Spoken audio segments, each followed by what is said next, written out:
I'm sorry, Iris, kung na-break ko yung promise ko sa'yo. Pero hindi ako mag-a-apologize for what I feel for you because I love you. And yes, I've made mistakes. Pero hindi na mauulit yun, Iris.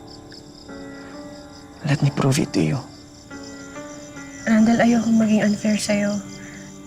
I can't focus on this right now. Wala naman akong ibang ini-expect eh. I just want to love you. To take care of you. Iris, sana payagan mo naman ako. Please give me a chance. Randall, hindi ko alam kung deserve ko to eh. Alam mo namang gulong-gulo na yung buhay ko. Pero aaminin ko, I do care for you.